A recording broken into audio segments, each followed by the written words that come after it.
Sans plus tarder, l'émission à livre ouvert. Et maintenant, que vais-je lire ? Un rendez-vous proposé par le Cercle au Bois de littérature jeunesse, le Caliche.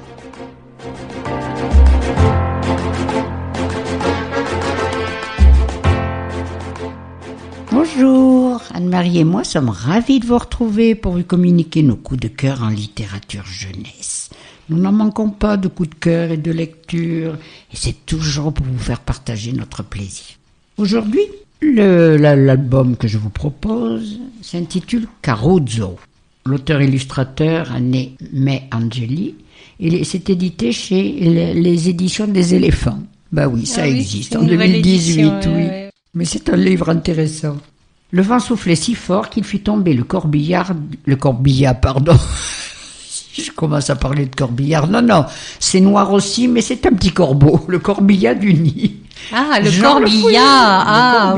C'est vrai que c'est pas un mot qu'on connaît bien. Ça. Non, voilà, c'est pour ça que je voulais le préciser. Jean le facteur qui passait par là le recueillit et l'éleva dans sa remise. Il coassait si souvent que Jean l'appela Caruzzo. Outre ses coassements, Caruzzo se mit à faire quelques commentaires du style « pain pas cuit » chez la boulangère. « Pas beau » chez le coiffeur.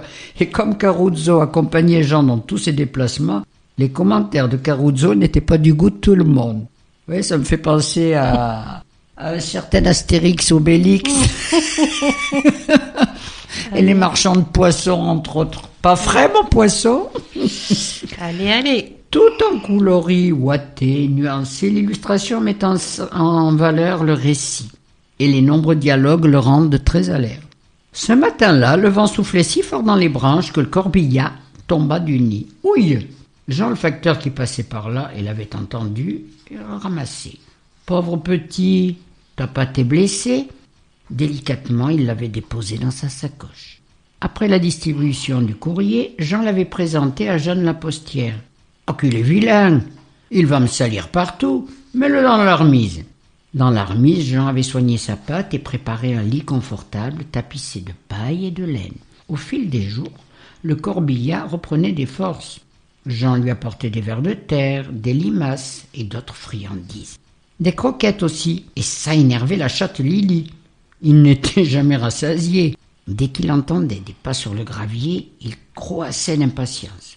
« Oh, quel chanteur tu fais !» disait Jean. Il l'appela Caruzzo. Caruzzo grandissait, et désormais Jean l'encourageait à voler. « Allez, Caruzzo, bravo, plus haut. Tu n'es plus un bébé, mais un vrai corbeau costaud. » Un soir, alors que Jeanne appelait Jean pour le dîner, elle entendit Caruzzo qui l'imitait moqueur. « Croix, à table. » « Jeanne, il cause, fit Jean en riant. »« Ah, c'est malin, dit-elle, et il lui manquait plus que la parole. » Jean se promenait souvent, Caruzzo sur l'épaule. Il lui parlait à l'oreille et ça intriguait les passants.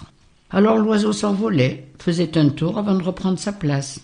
Un jour, alors que Jean entrait dans la boulangerie, Caruzzo s'écria « Croix, pain pas cuit. » Furieuse, la boulangère lui lança une croûte brûlée. « Te tairas-tu?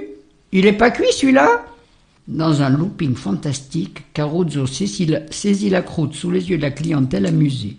Devant l'étal du poissonnier, Caruzzo s'exclama « Croix, pas frais. » Il s'éloignait avec une sardine au bec. « Espèce de malappris, recommence et je te jette dans la glace !» Dans le village, plus personne ne riait des moqueries du corbeau. Dès l'aube, il réveillait tout le voisinage. « Ça suffit, fit Jeanne en secouant son compagnon. « Debout, Jean, et débarrasse-nous de cet oiseau de malheur. » Alors Jean parla à Caruzzo. « Tu es grand maintenant, t'aimes beaucoup, mais il te faut partir, vivre ta vie. Ne t'inquiète pas, je serai toujours là pour toi. » Caruzzo déploya ses ailes et s'en alla. Une nuit, alors que Jeanne et Jean dormaient profondément, des pimpons à n'en plus finir les réveillèrent en sursaut. « Encore ce maudit corbeau !» grommela Jeanne dans son sommeil. Jean ouvrit la fenêtre. C'était bien Caruzzo, et le ciel rougeoyait déjà. « Pimpon !» criait Caruzzo. Les pompiers arrivèrent. « Heureusement que ce corbeau nous a prévenus, dirent-ils aux villageois. Le feu avait pris dans la grange voisine et Lily, partie y chasser les souris, en était sortie le poil tout roussi. Depuis Caruzzo vit sa vie. Dans des loopings de folie, il est venu présenter sa compagne. Lorsque Jeanne étend le linge, il lui passe les pinces. À Lily, il a appris à descendre des arbres, ça évite de déranger les pompiers. Et quelquefois, perché près de l'école, il imite les élèves à la sortie. « C'est Caruzzo !» crie-t-il. Alors Caruzzo crie et rit avec eux.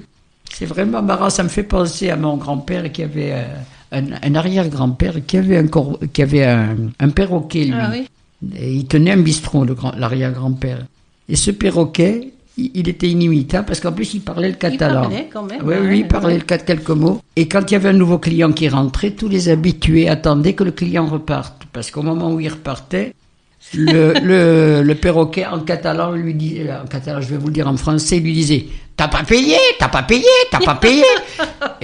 Et le nouveau client se retournait en disant toujours « Mais si j'ai payé !» qui disait à mon arrière-grand-mère « Vous le savez bien, vous m'avez rendu la monnaie !»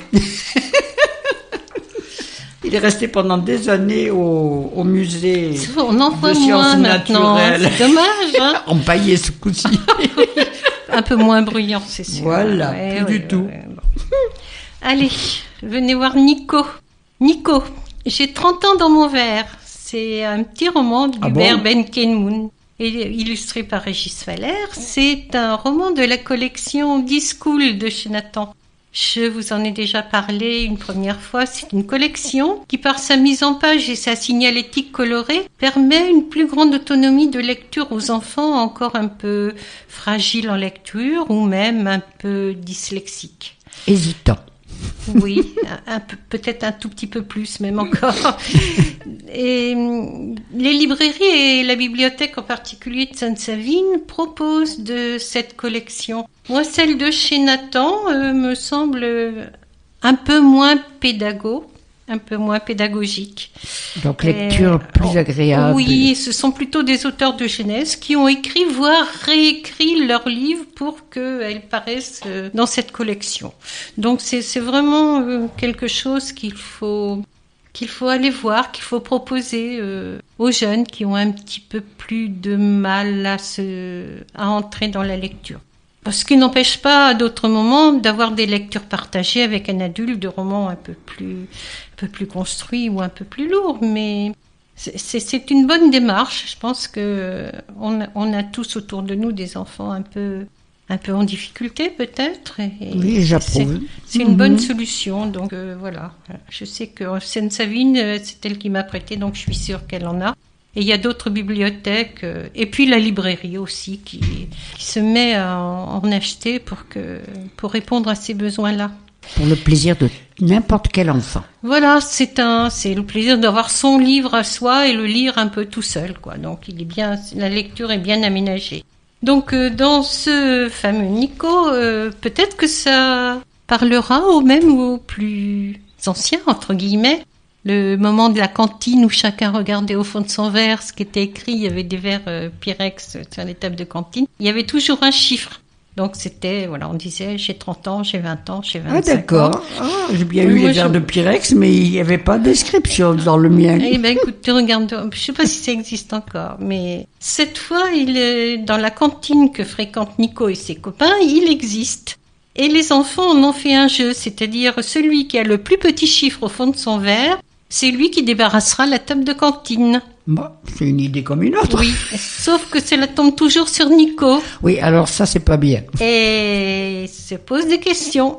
Et la dame de service lui dit « C'est que tes copains sont plus malins que toi. » Cela donne à réfléchir à Nico, qui va essayer de se sortir de ce mauvais sort. Parce que 8 jours de débarrassage de table de cantine, surtout quand il y a des épinards, c'est quand même pas terrible. Donc voilà, un petit roman sympa. Le thème est déjà très sympa. Oui, c'est vraiment... voilà, il y a peu de texte sur chaque page. Donc... Ce n'est pas du tout indigeste. Non. À la cantine, nous avons une règle. C'est la même pour toutes les tables. On joue au jeu des verres. Chacun regarde le nombre qu'il y a au fond de son verre. On dit que c'est notre âge. Et le plus jeune a perdu. Le perdant doit débarrasser. Il faut déposer les assiettes, les plats, les déchets sur le chariot roulant. C'est pas fatigant, mais ça fait arriver en retard pour la récré. J'ai 25 ans, déclare Farid. Ah, moi 32, dit Lisa. Je regarde aussi au fond de mon verre. J'ai un ridicule petit 5. Moi j'ai 12 ans, fait Sam. C'est moi le meilleur, dit Pierre. Il nous montre le 47 gravé dans son verre. Tous mes copains rient. Nico, t'as encore perdu, c'est toi qui débarrasses. J'en ai assez depuis 8 jours, je tombe tous les midis sur le verre au plus petit nombre.